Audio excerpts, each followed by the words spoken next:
আসসালামু আলাইকুম ওয়া রাহমাতুল্লাহি ওয়া বারাকাতুহু। সম্মানিত দর্শক মণ্ডলী, আপনারা অবগত আছেন যে ব্রাদার রাহুল হাফিজাহুল্লাহ তাসলিমা নাসরিনকে ডিবেটের চ্যালেঞ্জ ছুড়ে দিয়েছে। প্রিয় দর্শক মণ্ডলী, ব্রাদার রাহুল হাফিজাহুল্লাহর দাবি হচ্ছে ঈশ্বরের অস্তিত্ব আছে, অপরদিকে তাসলিমা নাসরিনের দাবি হচ্ছে ঈশ্বরের অস্তিত্ব নেই। এই বিষয়ে ব্রাদার রাহুল হাফিজাহুল্লাহ প্রমাণ করবেন ঈশ্বরের অস্তিত্ব আছে, আর তাসলিমা নাসরিন প্রমাণ করবে যে ঈশ্বরের অস্তিত্ব নেই।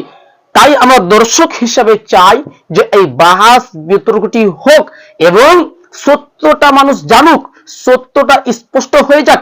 আর যেই ব্যক্তি সত্য প্রকাশ করতে চায় ওই ব্যক্তি কখনো ডিবেটে ভয় করে না।